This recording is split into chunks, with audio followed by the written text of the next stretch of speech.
L'art n'est pas en confinement. L'art n'est pas un confinement. L'art n'est pas un confinement. Non, l'art n'est pas en confinement. La preuve, le Centre des arts de la Maison d'Haïti innove en créant Kujai. Kujai. Kujai. Kujai.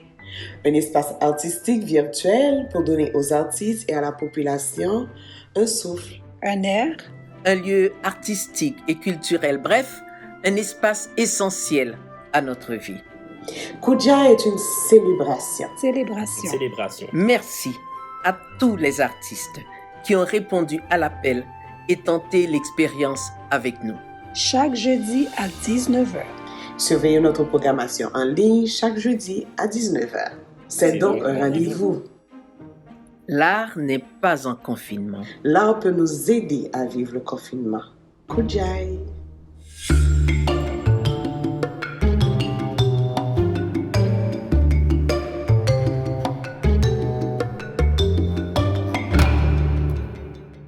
Bonsoir, mesdames et messieurs. Marie-Christine Gentil avec vous pour un autre rendez-vous de l'espace Kujai, l'espace virtuel du Centre des arts de la Maison d'Haïti.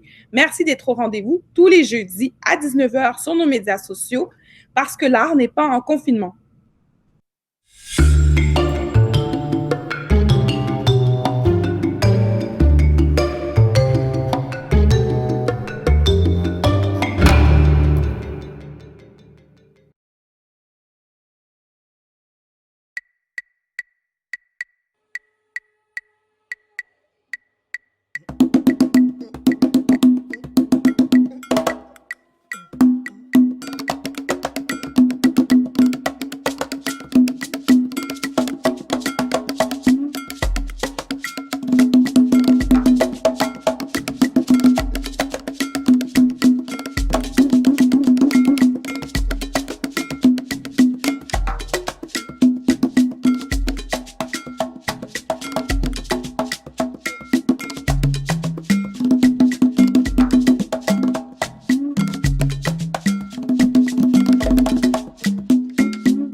Aujourd'hui, avec nous, nous avons le plaisir d'avoir Mélissa de la troupe Solé. Bonjour, Mélissa. Bonjour, Marie-Christine, ça va? Oui, merci. C'est vraiment un plaisir de t'avoir avec nous aujourd'hui. Dans le fond, parce qu'à la Maison d'Haïti, on a eu l'occasion de collaborer avec vous, de vous avoir lors de nos activités.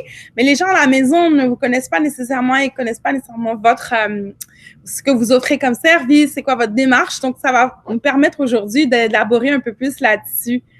Donc, justement, ça m'amène à la première question. Toi, Mélissa, au niveau personnel, qu'est-ce qui t'a amené à la danse? Qu'est-ce qui m'a amené à la danse? C'est un cheminement qui est un petit peu bizarre. C'est une amie, une très bonne amie à moi. On était au secondaire. On était tout le temps ensemble, sauf les fins de semaine. Puis, elle m'a dit, écoute, moi, je prends des cours de danse, de folklore traditionnel haïtien. Est-ce que ça te tente d'essayer? Sans trop savoir c'est quoi. J'ai dit, toi, tu t'es là? Est-ce que tu es dans ce cours-là? Elle dit, oui, je suis là tous les samedis. J'ai dit, OK, je vais y aller. Juste pour être avec mon ami. Donc, je suis arrivée là un samedi matin et j'ai eu la piqûre. Donc, c'était les tambours, les chants, les costumes. Donc, tout de suite, j'ai eu la piqûre et je fais ça depuis lors. Donc, j'ai commencé, j'avais 13 ans. Aujourd'hui, j'ai 41 ans. Donc, j'ai jamais arrêté. C'est ma passion, c'est ce qui m'illumine, c'est ce qui me fait vivre, c'est l'air que je respire. Donc, c'est ça. Ça a commencé avec quelque chose que j'avais aucune idée qu'est-ce que c'était, jusqu'à ce que j'ai eu la piqûre et de là étant, c'est une histoire pour moi maintenant. Ah, ben tu vois, c'est drôle. Tu sais, moi, j'ai pris aussi des cours de folklore haïtien pendant des années et tout. Puis c'est vraiment quelque chose. Moi, c'est ce qui met du soleil dans ma journée. Ou bien quand je suis un peu down, juste d'en écouter un peu, là, ça me fait revivre. Mais, tu sais, la troupe Solé, quand est-ce que ça a été créé, en fait? La troupe Solé a 7 ans. Donc, c'est un petit bébé. mais les membres de la troupe Solé ont du vécu. Donc, c'est une troupe qui vient tout juste d'arriver, mais on a chacune notre bagage qui fait en sorte qu'on est Solé. Mais ça fait 7 ans qu'on existe. Ça va faire 7 ans au mois de novembre. Qu'est-ce qui vous a amené à avoir envie de créer cette troupe-là? J'ai toujours fait partie d'une troupe. Mais les gens dans mon entourage me disaient souvent, pourquoi tu ne fais pas ta troupe? Donc, au lieu d'être dirigé par, tu serais celle qui dirige. Donc, tu pourrais faire tes choses à ta manière.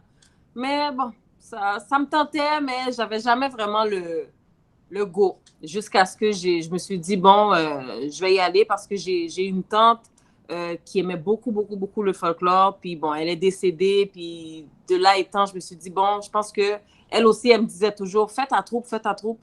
Donc, on dirait, une fois qu'elle est décédée, je me suis dit, je sais pas, je vais la rendre honneur, je vais faire quelque chose qu'elle m'a toujours poussée à faire. Donc, j'ai pensé à faire Solé, puis ça va faire 7 ans qu'on est là. Oui, ben justement, ma autre question, c'était quoi ton objectif en créant cette troupe? Est-ce que tu avais envie c'est plus parce que tu avais envie de donner des cours à d'autres, de faire découvrir justement cette passion à d'autres, ou bien... C'était pas tout de suite de donner les cours, parce que quand Solé a commencé, on a commencé en tant que troupe, on donnait pas des cours. C'était juste pour, comment je pourrais dire, partager aux gens ma connaissance, partager aux gens aussi la passion que j'ai pour la danse. Parce que quand on est toujours dirigé par, ben, on fait ce que la directrice artistique fait. Tandis que j'avais une tête qui débordait d'idées, qui avait beaucoup de projets, je me suis dit, il faut que je les fasse. Donc, c'était un petit peu pour ça que j'ai fait Solé. C'était pour faire mes propres choses et aussi pour faire voir aux gens qu'est-ce que je suis capable de faire aussi. Mais justement, quand tu crées une chorégraphie, qu'est-ce qui t'inspire? Oh my God, tout peut m'inspirer. Ça peut être une chanson que j'écoute avec les paroles, ça m'inspire quelque chose que j'ai vécu, quelque chose que j'ai vu. Je regarde un mouvement, je le modifie, puis ça amène d'autres mouvements, ça fait que ça crée une chorégraphie. Tout peut nous inspirer à faire de la danse. Vraiment tout. Dans un contexte social, mondial particulier, doublement particulier en fait, quand on est des personnes noires, on va dire, tu sais, il y a la pandémie, la COVID qui nous a obligés à être dans le confinement, de se replier sur nous-mêmes, mais aussi avec le Black Lives Matter. Toi, comme artiste, comment ça t'interpelle tout ça? C'est sûr que ça m'interpelle, comme tu dis, en tant qu'artiste, en tant que personne, en tant que mère de famille, en tant que tante, en tant que sœur. Mais en tant qu'artiste, je pense qu'on peut faire la différence parce que avec le folklore haïtien, ce qui est bon, c'est que tout est relié avec l'histoire. Donc, l'histoire de notre peuple, comment tout a commencé. Puis, ce sont des choses qui se répètent. Malheureusement, le Black Lives Matter, tout ce que les gens afro-descendants vivent, le racisme et tout, ce sont des choses qu'on vit, ça fait des années et des années. Donc, à travers l'histoire, à travers la danse, on a l'histoire et quand on enseigne à nos élèves, on est capable de prendre ce côté de danse-là, de le relier avec l'histoire et de faire voir à ces jeunes-là d'où on vient, qui on est et qu'est-ce qui fait qu'aujourd'hui, il y a certaines choses qu'on ne peut pas et qu'on ne doit pas accepter. Parce que la plupart du temps, les jeunes ne savent pas vraiment d'où ils viennent, comment que ça a commencé. Donc, ils s'inscrivent dans un cours de danse sans savoir qu'en s'inscrivant dans ce cours de danse-là, on va ouvrir une parenthèse sur l'histoire, sur qui on est. Et on le dit tout le temps, il faut savoir qui on est pour savoir où on va. Des fois, si on ne sait pas comment que ça s'est passé avant, ben on a un petit peu de la misère à comprendre pourquoi ça se passe comme ça maintenant. Donc, moi, en tant qu'artiste, je pense que c'est là que ça m'interpelle. Ça me pousse à ouvrir les yeux de plus de jeunes par rapport à ce qu'on vit puis à ce qu'on a vécu trop longtemps, malheureusement.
ça a modifié ta façon de créer ou ça a inspiré un peu ta création, le contexte actuel dans le confinement que la situation sociale?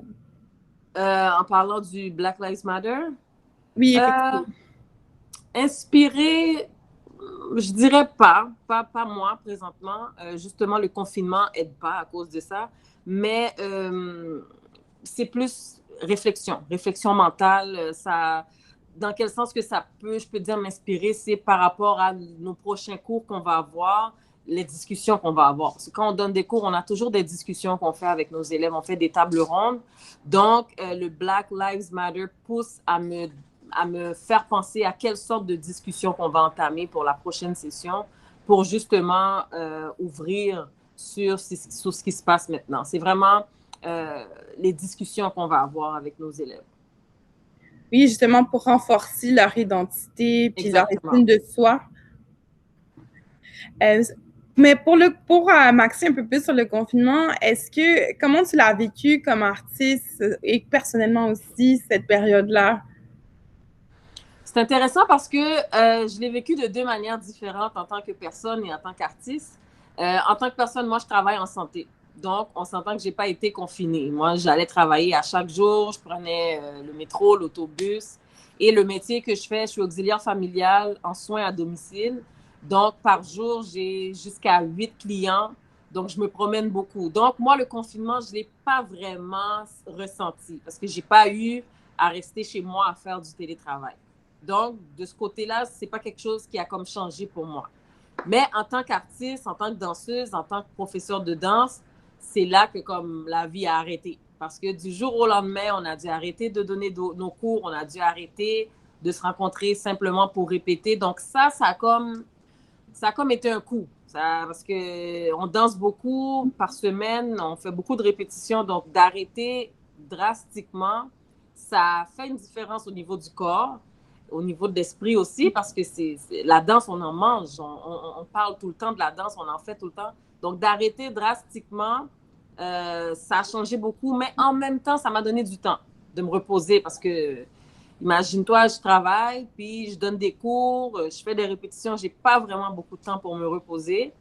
Donc, ça m'a permis de me reposer. Mais 2 semaines de confinement, ça aurait été assez. Dis-toi que j'ai trouvé ça long, là. Vraiment trouvé ça long. Oui, mais comment tu envisages justement l'avenir? Est-ce que vous prévoyez la reprise? Comment tu l'envisages, la suite des choses? On reprend graduellement. On a une session d'été qui s'en vient, mais on a un nombre d'élèves qu'on ne peut pas dépasser justement pour pouvoir permettre la distanciation sociale. Donc, on revient tranquillement, pas vite. En tant que professeur de danse, comme j'ai dit, on a une session d'été qu'on a mis sur pied avec un nombre d'élèves spécifique. Et en tant que danseuse, c'est la même chose. On y va graduellement. On n'est pas beaucoup. On n'est pas une troupe de 20 personnes. Donc, maintenant, on peut commencer à se réunir tranquillement, pas vite. C'est sûr, on ne se donne pas de câlins, on ne se donne pas de bisous. On fait attention. Mais ça doit faire du bien de se retrouver, par exemple, après toute cette période où tout le monde était dans ses affaires. Ah oui, ça fait du bien. Mais en même temps, on se voyait quand même assez souvent. On faisait des appels vidéo. Mais c'est sûr que se revoir live, oui, c'est sûr, ça fait du bien. On en avait besoin. Aujourd'hui, tu vas nous offrir une performance. J'aimerais ça que tu nous en parles un peu.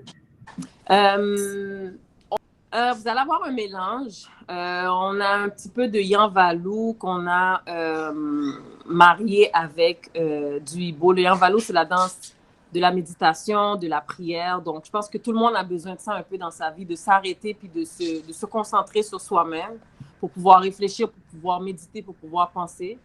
On l'a collé avec le Ibo parce que le Ibo, c'est la danse de la libération. La libération. Donc, avec ce qu'on vit présentement, on a besoin d'être libéré mentalement, physiquement, de ces chaînes-là qui nous enchaînent. Donc, le Ibo était pour ça. On a fait aussi du Nago qui est une danse de guerre, de combat, parce qu'on est présentement dans un combat. Et je pense qu'on va être dans un combat longtemps, mais nous, le peuple afro-descendant, nous, les afro-descendants, on est toujours prêts à se battre, on est capable. Donc, ça, c'était pour le Nago. Et ensuite, on a un petit mélange. On a fait un genre de mélange photo, vidéo, des choses qu'on a fait un petit peu partout. Fait que je pense que les gens vont être bien satisfaits.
Mais en tout cas, merci beaucoup, Mélissa, de ta générosité de nous accorder cette entrevue. Ça fait plaisir. Merci à vous de m'avoir reçu. Ça fait plaisir de faire partie de ces artistes que vous mettez sur un piédestal. Merci, merci, merci beaucoup. On en a besoin en tant qu'artiste. Donc, merci à vous. Merci. Mais merci aux gens à la maison, au nom de toute l'équipe du Centre des arts de la Maison d'Haïti. On retrouve tous les jeudis un rendez-vous, l'espace Koudjaï, l'espace virtuel, parce que l'art n'est pas en confinement.